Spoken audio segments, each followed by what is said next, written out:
Salut. Euh, Ouais, donc j'ai décidé de faire un petit ajout au cours juste pour parler un peu des fonctions trigonométriques inverses. Arctan, arcsine, arcos, parce que en théorie, c'est vu en calcul différentiel, mais pas tout, peut-être pas tout le temps, je sais pas. Puis ça peut faire longtemps, puis anyway, c'est bon d'avoir un petit refresh là-dessus. Fait que ici, on a l'art qu'on a là, c'est fonction trigonométrique inverse. Fait que le petit bonhomme, il a la tête inversée pas à peu près dans les toilettes. Hein? Puis il y en a qui se disent peut-être Hey Mathieu, ça se fait pas, c'est de l'intimidation. Effectivement, ça n'a pas d'allure. OK. Fait que fonction trigonométrique inverse. Premièrement, je rappelle, en cercle trigonométrique, on a un certain angle à partir de l'axe des X, donc ici, dans le sens anti-horaire, donc dans le sens contraire de l'aiguille des montres. Puis le cercle trigonométrique nous dit, OK, ici, j'ai un angle de soit 30 degrés ou pi sur 6. On va travailler en radian pour nous autres, donc en pi sur 6. Puis qu'est-ce que ça me dit? Ça me dit que la coordonnée ici, c'est cos de pi sur 6. Donc, ça veut dire que ça, c'est racine de 3 sur 2. Puis la coordonnée ici, c'est sin de pi sur 6. Donc, c'est une demi. C'est ça pour tous les points. Puis en fait, on a des angles de 0 jusqu'à... ici, ce serait 2π. Donc, quand on revient à 0, on dit que c'est 2π. Mais en fait, ce cercle-là, on peut aller encore plus que ça. Là. Je peux faire un angle qui continue et qui va jusqu'ici. Ce serait un angle de 2π plus π sur 2, 5π sur 2. On peut tourner à l'infini comme ça, faire des tours à l'infini. Puis, on peut aussi faire un tour, mais dans l'autre bord. Fait que si je fais dans le tour dans l'autre bord, dans le sens des aiguilles d'une montre, ben là, j'ai fait la même chose qu'en haut, mais dans le sens inverse, fait que ça serait moins pi sur 6 l'angle. Fait qu'on peut tourner soit d'un bord ou de l'autre, ça va être positif ou négatif, mais on peut le faire à l'infini aussi. OK? Fait qu'avec ça, on peut tracer le domaine, ben pas le domaine, mais le graphique des fonctions sinus, cosinus, puis tangente. Fait que si on regarde comment on fait pour tracer le graphique, bon, on regarde. L'axe des X, ça va être les angles θ, si on veut. Donc, mettons pi sur 6. Nanana. Puis l'autre axe, ça va être la fonction, la valeur de la fonction, mettons, on commence par cos. Fait que ça va être les valeurs des fonctions ici. Fait qu'en 0, la fonction elle vaut 1. On prend des points clés. En pi sur 2, elle vaut 0. En pi, elle vaut moins 1. En 3 pi sur 2, elle vaut 0. Puis en 2 pi, qui est la même, elle vaut 1. OK? Fait qu'avec ça, j'ai tracé le bout ici. Mais, comme j'ai dit, la fonction, elle continue. Là, je vais le mettre dans une autre couleur. On va comprendre pourquoi dans pas long. La fonction, elle continue à l'infini. Fait qu'on aurait pu tourner encore plus, puis continuer. Puis tourner encore plus dans l'autre bord, le cercle trigonométrique, puis continuer. La fonction est définie pour toutes les x. OK? Puis même chose avec... ouais, c'est ça. Puis là, on veut regarder c'est quoi qu'a l'air la fonction arcos. Donc, la fonction arcos, si on veut, c'est la fonction inverse de cosinus. Fait que, si, mettons, j'ai cos de θ égale racine de 2 sur 2, ça veut dire que arc cos de racine de 2 sur 2 égale θ. Donc, c'est comme l'inverse. Là. Puis là, l'affaire, c'est que ce qui peut arriver, c'est que je peux avoir différentes valeurs. Mettons racine de 2 sur 2. OK, ben, j'ai soit ici en pi sur 4, donc soit pi sur 4, mais j'ai aussi la même affaire ici, en 7 pi sur 4. C'est la même chose que cos de 7 pi sur 4.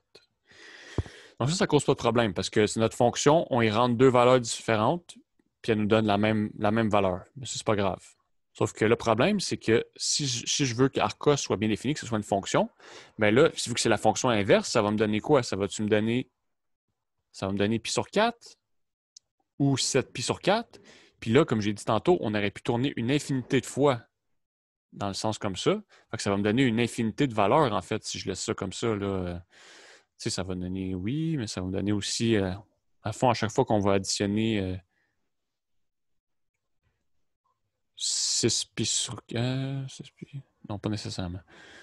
Ça serait aussi bon pour 9 pi sur 4, puis etc. T'sais, on va trouver puis on pourrait aller dans le sens inverse aussi. Fait que ça serait pas bien défini comme fonction. Là. Tu lui donnes une valeur, puis ça te donne une infinité de résultats. Ça serait pas une fonction. Parce qu'une fonction, qu'est-ce que ça veut dire être une fonction? Ça veut dire que pour chaque, mettons, j'ai une fonction ici, la fonction en vert, c'est une fonction, mais la fonction en rouge, l'application en rouge, c'est pas une fonction. Donc, ça, c'est pas funct. Ça veut dire pas fonction. C'est pas une fonction. Puis ça, c'est G. Puis F, c'est une fonction. Pourquoi? Une fonction, c'est qu'à chaque valeur de X, il y a au plus une valeur. Il y a 0 ou au plus. Fait ici, mettons, j'ai une valeur de X. Ben, j'ai une valeur de ma fonction qui est associée. À une valeur ici de X, j'ai une valeur. À une valeur ici de X, j'ai une valeur. Tandis que la fonction en rouge, ben, à une valeur de X ici, j'ai une valeur ici, deux valeurs, trois valeurs pour le même point. Pour une valeur de X, j'ai une valeur, deux valeurs, trois valeurs. Donc ça ne serait pas une fonction. Fait que nous, on voudrait, dans le fond, créer les fonctions inverses, arcsine, arc, cos, arctan.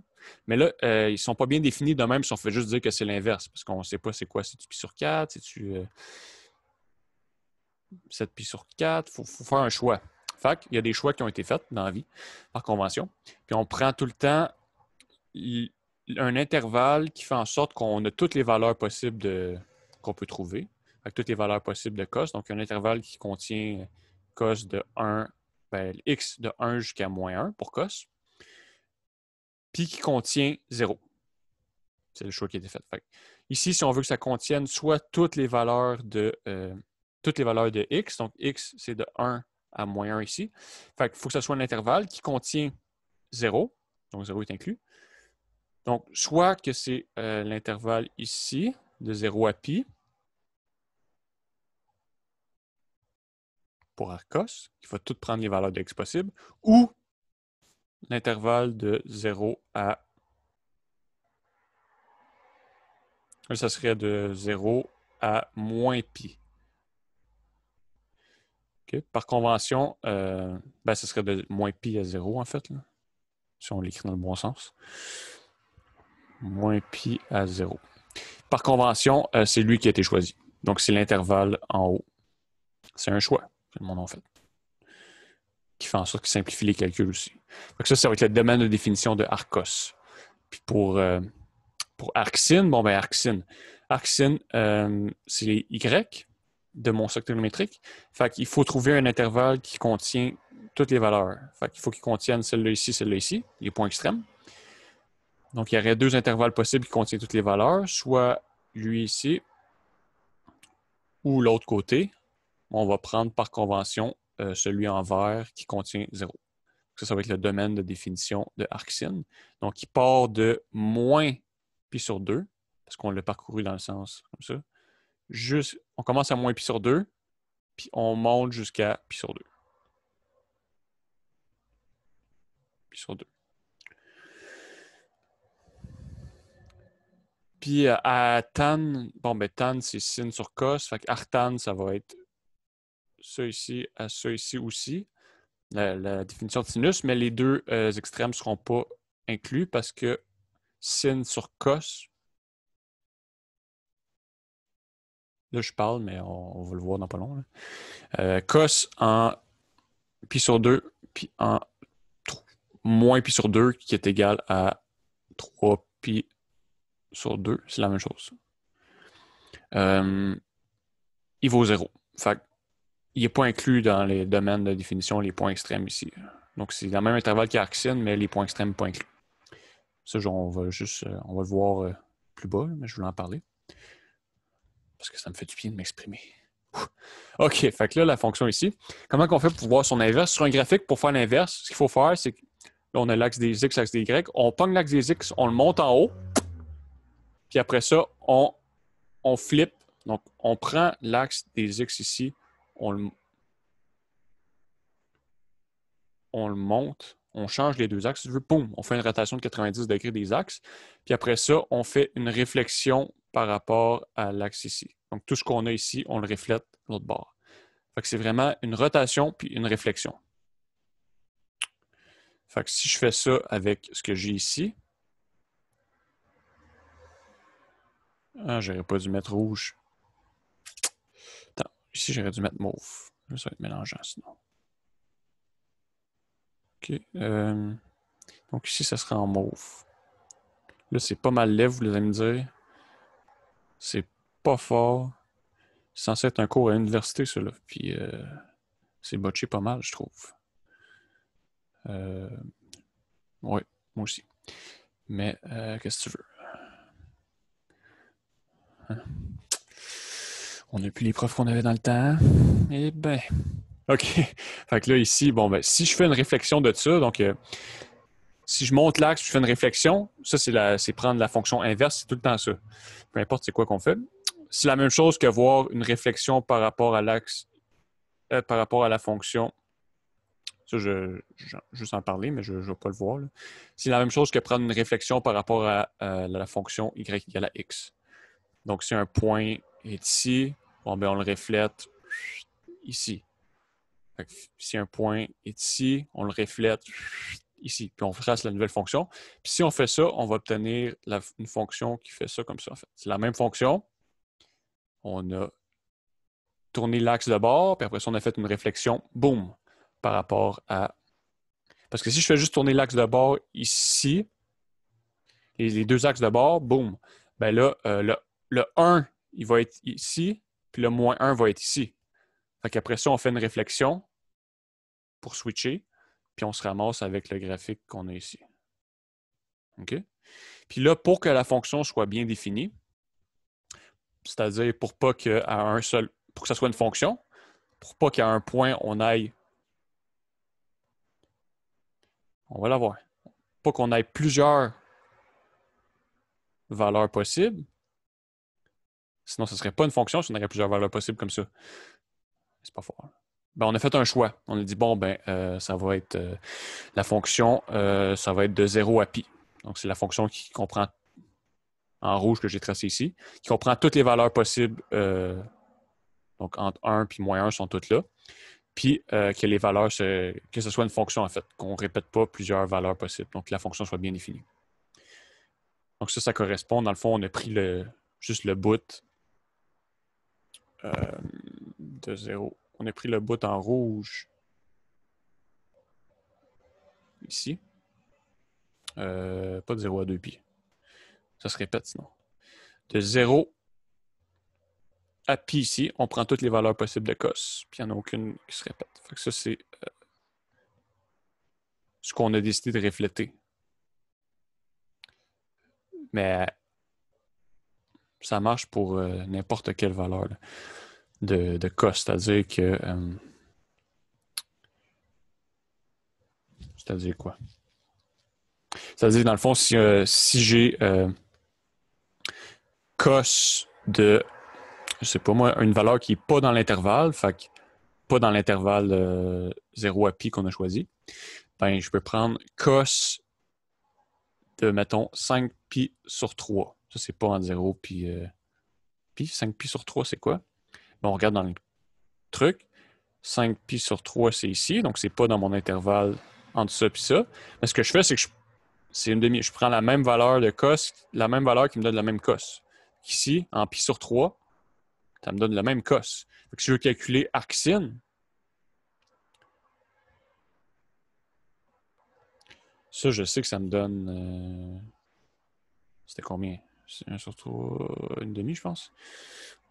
Je vais vérifier. Ouais, une demi. Bon, ben, si je veux calculer Arcos, ben, je sais que ça, c'est égal à cos de pi sur 3. Fait que je sais que Arcos de une demi, ça va être pi sur 3.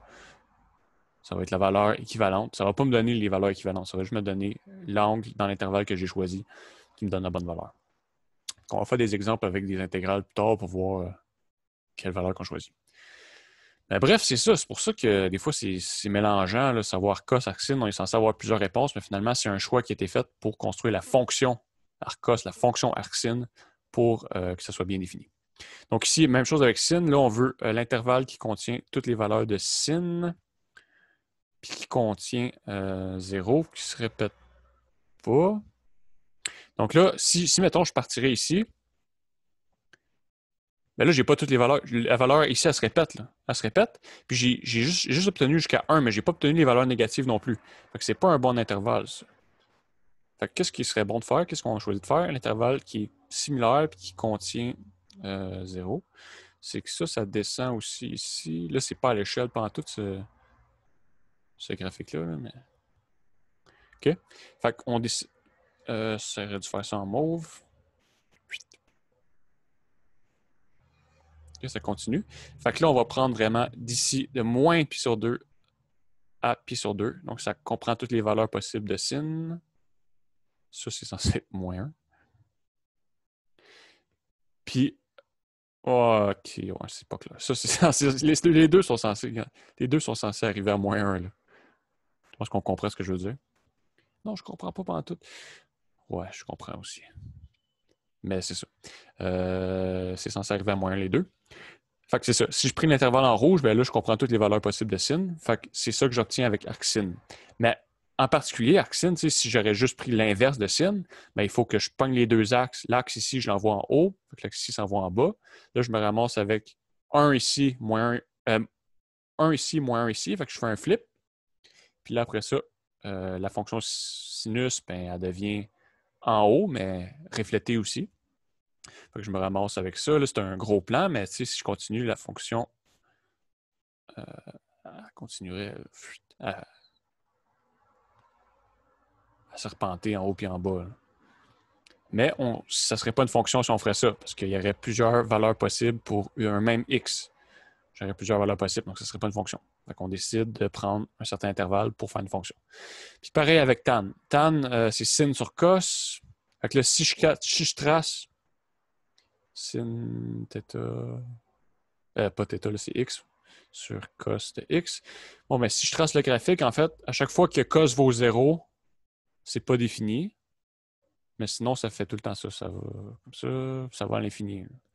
Fait que là, si je le flippe, puis je fais une réflexion, ou par rapport à l'axe... Si je le flippe, je fais une réflexion par rapport à l'axe des Y, ou si je fais juste le refléter par rapport à la droite Y égale à X, les deux, c'est équivalent, ben, j'obtiens ça ici, sans la partie de l'autre graphique que j'ai mis partout. J'obtiens ça ici, mais je l'obtiendrais à l'infini aussi. Il y aurait d'autres tranches en haut, comme tantôt, qui continueraient. C'est juste le flip du graphique. Fait que là, ça ne serait pas bien défini. Il y aurait plusieurs valeurs possibles. Donc, on a décidé de juste prendre l'intervalle qui contient toutes les valeurs puis qui contient 0. C'est-à-dire de moins 2, pi sur 2, de moins pi sur 2 à pi sur 2. Mais c'est jamais défini. C'est des asymptotes ici parce que cos vaut 0, donc la fonction tan n'est pas définie. Donc ça, c'est des asymptotes. Fait que l'intervalle de définition, ça va être moins pi sur 2 à pi sur 2. Ils sont exclus. Parenthèse comme ça veut dire exclu. Parenthèse comme ça veut dire inclus. Good. Fait que là, bon, ben, c'est ça. J'ai écrit ici le domaine de définition. De cos, c'est toutes les réels parce qu'on on pense que c'est de 0 à 2pi. Maintenant, on peut tourner infini ou infini dans l'autre sens. Puis l'image, ça, c'est le domaine de définition de la fonction. Comme, quand je l'écris comme ça, le domaine de définition. Puis ça, c'est l'image. Le codomaine, l'image. Toutes les valeurs que je peux atteindre. Si ça ne me dit pas grand-chose, c'est pas même grave de savoir ces termes-là, juste pour que ceux qui sachent aient une idée. Donc, ça part des réels, ça va tout le temps dans moins 1. Hein? Donc, la fonction inverse, elle irait de là, puis elle irait là, mais ce ne serait pas une fonction, donc on décide de la faire arrêter à l'intervalle qui contient toutes les valeurs possibles. Même chose pour sin, toutes les réels à moins 1 sur 1.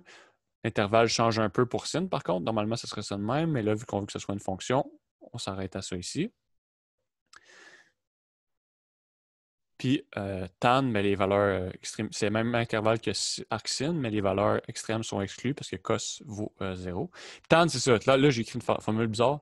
À toutes les fois qu'on a un pi sur 2, on a pi sur 2 ou 3 pi sur 2. Donc, en fond, c'est pi sur 2 plus des multiples de pi.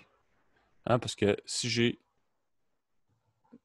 l'angle ici qui est pi, là, je suis en pi sur 2, c'est ici.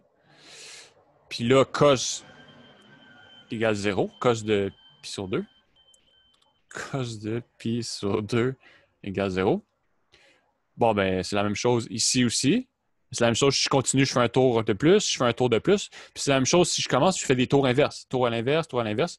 Fait que K, c'est un nombre entier quelconque. Donc, ça, je peux le réécrire si je mets ce dénominateur commun sous la forme ici, si on veut. OK? C'est bizarre un peu. Là. Puis tan, on peut pogner tous les nombres réels. Fait que là, tous les nombres réels, c'est l'image de tan. Fait que ça devient notre domaine. Donc, les autres sont juste définis pour moins 1. Mais arctan est défini pour tous les réels. Puis, bon, mais ça deviendrait ma nouvelle image, mais là, on décide de choisir juste un sous-intervalle pour que ce soit une fonction, que ce soit bien défini. Cette patente-là, ici, là, ça veut vraiment dire, en fait, cet intervalle-là, pas inclus. Dans le fond, ça veut dire tous les nombres réels, mais on exclut les asymptotes, comme ça ici, sur mon graphique. C'est bon? Ça, c'est juste des notations, là. C'est pas nécessaire d'être capable d'écrire des affaires comme ça. Good! Fait que là, comment ça marche en pratique avec les intégrales, ça? Bon, ben, on y va. Si je veux intégrer ça ici, E, c'est juste une constante. Fait que je peux sortir mon E, je sors mon E, puis il me reste quoi? Il va me rester 1 sur 1 moins x à la 2 racine. Ça, c'est, si je l'intègre directement, c'est arcsin de x. Il faut que je l'évalue en une demi à racine de 3 sur 2. J'aurais pu inclure le E dans mon évaluation comme ça ici, ou je peux le laisser à l'extérieur. C'est libre à nous. Moi, j'aime ça laisser à l'extérieur les constantes. Donc, comment ça marche? Bon, ben, je remplace toutes les x par ça ici, moins je remplace toutes les x par ça ici. Là, je vais un peu vite parce que c'est des trucs qui sont dans les autres cours. Il faut de la pratique pareil. Donc, racine de 3 sur 2 moins arcsin de 1 demi. OK. Bon, ben là, il faut savoir comment calculer ces affaires-là. Là. Comment ça marche? Ben, si sin d'un certain angle me donne racine de 3 sur 2, ça veut dire que arcsin de racine de 3 sur 2 me donne ce certain angle-là, de cette réponse-là, en fait. Fait que si je vais voir racine de 3 sur 2 dans mon graphique, bon, ben, pas dans mon graphique, dans mon cercle trigonométrique. J'ai une petite voix gentille. Dans mon cercle trigonométrique. Dans le cercle trigonométrique, qu'est-ce qu'on va voir? On s'en va voir. C'était quoi? Racine de 3 sur 2. Sin, c'est le Y. Racine de 3 sur 2. On l'a ici, mais on l'a ici aussi. Soit pi sur 3. Soit pi sur 3, soit 2 pi sur 3. Mais on l'aurait ici aussi si on aurait continué. Si j'aurais fait un tour de plus, je l'aurais eu ici aussi. Mais on se rappelle, arcsin, l'intervalle qu'on choisit, c'est vraiment juste de là à là ici. Fait qu'on prend la valeur entre ça, dans l'intervalle, qui me donne la bonne valeur. Fait que ici, ça va être pi sur 3. Puis l'autre, c'est quoi? C'est une demi, si je ne me trompe pas. Bon, ben, la valeur de y qui vaut une demi, on l'a soit ici, soit ici. On va prendre celle dans l'intervalle, fait que ça va être pi sur 6. Fait que finalement, ça va être pi sur 3 moins pi sur 6. Good. Fait que ici, on prend le signe qu'il donne. Fait que ici, c'était pi sur 3. Donc, la valeur, c'est pi sur 3 ici, la réponse. Puis l'autre, c'était pi sur 6. Si on met ça sur un dénominateur commun, ça fait 2 pi sur 6 moins pi sur 6 fois E. Donc, ça fait pi sur 6. Donc, E pi sur 6, c'est ma réponse. Good. Puis, on va faire un dernier avec du arctan. Donc, là, on a une fonction ici. Comment on fait pour intégrer ça? Ça ne fait pas dans la table d'intégration. Il y a du arctan, puis la patente qu'on a ici, ça ressemble quand même à la dérivée d'arctan. Juste à mettre un pi en évidence. Là, ça ne me tente pas de tout écrire, fait que je vais écrire quoi ici? Pi plus racine de pi x au carré, c'est égal à pi plus racine de pi au carré. Vu que c'est un fois, le fois se distribue. Si j'ai 1 plus 2 au carré, ça, c'est pas égal à 1 au carré plus 2 au carré. Mais si j'ai 2 fois 3 au carré, ça, c'est égal à 2 au carré fois 3 au carré. Donc, quand c'est une multiplication ou une division, on peut distribuer l'exposant. Donc, c'est racine de pi au carré fois x au carré. Quand on a une racine et qu'on la met au carré, ça donne la valeur absolue. Mais vu que pi, c'est un nombre positif, ça reste lui-même. Donc, si je mets un pi en évidence, j'obtiens 1 plus x2. Comme c'est ici. Good. Fait que ça, je vais écrire ça directement comme étant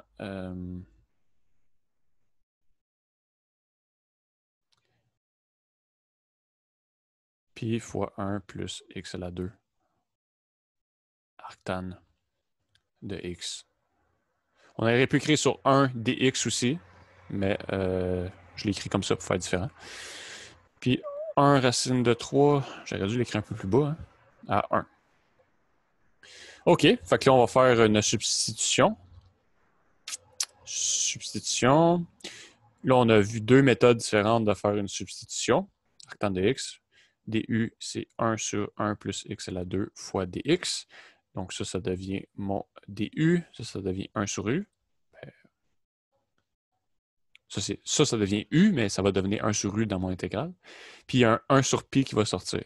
Donc on obtient quoi? 1 sur pi. Là, on peut soit changer les bornes d'intégration en termes de u, puis juste intégrer en termes de u, ou tout intégrer en termes de u, convertir en termes de x, puis utiliser les bornes initiales de l'intégration en termes de x. Fait que là, je vais faire la méthode avec les bornes. Je vais changer les bornes. Donc, borne, c'est quoi? C'était x égale à 1, puis x égale à 1 sur racine de 3. OK. Bon, mais ça veut dire que u, ça va être égal à arctan de 1. Puis u, ça va être arctan de 1 sur racine de 3. Comment que je sais ça? Ben, je fais juste prendre mon expression puis je la remplace dans u. Je remplace toutes les x de u. Là, il y a juste un x, mais je remplace toutes les x par la valeur. Je fais la même chose ici aussi. OK. L'arctan, ben là, tan de quelque chose me donne 1. Ça veut dire que arctan de 1, c'est égal à ce quelque chose-là. Mais là, tan, c'est quoi? Il faut utiliser l'identité trigo, parce que ce n'est pas directement donné dans le cercle. Ça. Tan, θ, c'est sin θ sur cos θ. Là, on veut savoir quand c'est égal à 1. Fait qu'on veut savoir quand il y a sin égale à cos. On veut savoir quand sin égale à cos. Puis on veut savoir quand il y a sin égale à cos où? Dans l'intervalle de définition de la fonction arctan. Fonction arctan, c'est ici exclu à ici exclu. Donc, quand est-ce que sin vaut cos? Bon, ben c'est ici. Ça aurait pu être ici aussi. Mais ce n'est pas dans l'intervalle. Fait que notre intervalle, c'est vraiment juste en pi sur 4. La réponse est pi sur 4. Puis l'autre, c'était 0. Quand est-ce que sin vaut 0 puis que cos vaut n'importe quoi? Dans l'intervalle que j'ai défini ici. En théorie, ça pourrait être ici ou ici, parce que sin, c'est la coordonnée en Y. Mais dans mon intervalle, il y a juste 0. Il n'y a pas d'ambiguïté. Il n'y a pas de ça, il n'y a pas d'infinité de réponse. C'est juste elle dans mon intervalle de définition de ma fonction. Fait que, bref, ça va être de pi sur... de 0 à pi sur 4. Good. Fait que on était là. Donc ici, ça va être pi sur 4. Puis ici... Ah, c'était même pas... C'était pas 0, c'était 1 sur racine de 3. OK. Je faisais pas le bon problème. Fait que lui, on l'a. Lui, c'est pi sur 4. Donc, ça fait pi sur 4. Pour l'autre, quand est-ce que tan, ça vaut 1 sur racine de 3? Ça veut dire que arctan de 1 sur racine de 3, ça va être égal à ça. Bon, ben. Tan, c'est sin sur cos. Fait qu'on veut que sin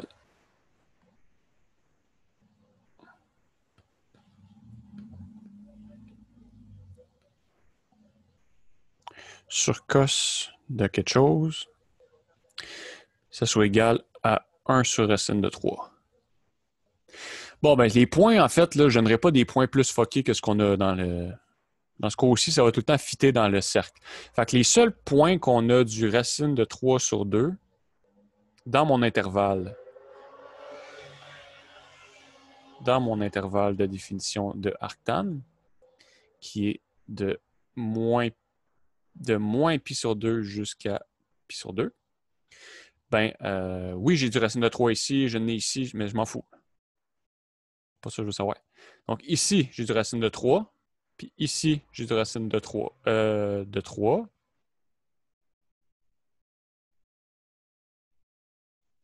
Mais il y a des moins. Fait que là, on va avoir un moins dans notre réponse. Il y a un signe des deux qui est moins. Puis on n'a pas de moins dans nos réponses. Fait que les deux en bas, ils n'ont pas rapport. Fait que soit ici ou ici. C'est deux nombres négatifs, deux nombres positifs. Quand on va diviser un par l'autre, on va voir c'est quoi. Bon, ben, on va voir si c'est pi sur 3 ou pi sur 2. Ben, pour le faire, c'est simple. Donc,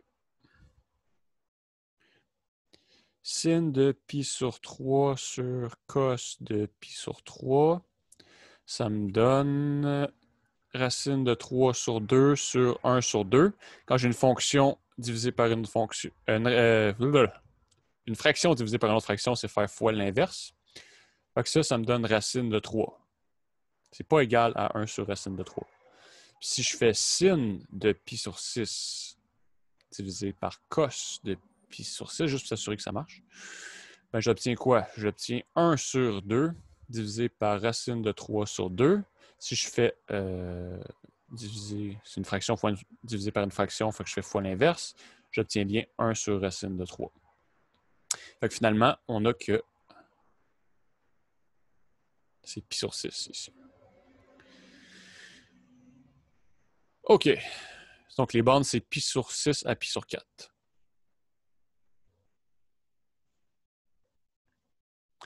Puis là, notre fonction, ça devient quoi? 1 sur u du. Fait que finalement, ça fait 1 sur ln de valeur absolue de u. Normalement, on aurait plus c, mais là, c'est intégrale définie. Fait que j'évalue de pi sur 6 à pi sur 4. Fait que finalement, ma réponse, c'est 1 sur pi ln. On peut enlever les valeurs absolues, étant donné que pi sur 4 et pi sur 6, c'est des nombres positifs. Pi sur 6, comme c'est ici. Là, je pourrais, ça serait une réponse suffisante. Là, je pourrais, si je veux combiner les ln ensemble, ça donnerait ln de pi sur 4 avec les propriétés des ln. Pi sur 6, fait que là, finalement, ça donnerait ln de pi sur 4 fois 6 sur pi, qui me donnerait finalement ln de 3,5. Mais c'est pas nécessaire d'utiliser ça, de faire ça. Ça, c'est une réponse qui est suffisante. Là. Pas à virer fou non plus. L'important, c'est plus de savoir comment faire les substitutions, les bornes rendues à ce stade-ci, puis de bien calculer les points arctan axine. Good! Fait qu'il y a plein d'exercices concernant ça sur les feuilles d'exercice, mais je voulais au moins clarifier un peu la situation par rapport à ces fonctions inverses-là. En espérant que ce fut utile, ce fut très agréable à enregistrer. J'ai ri, plusieurs fois. Ha, ha.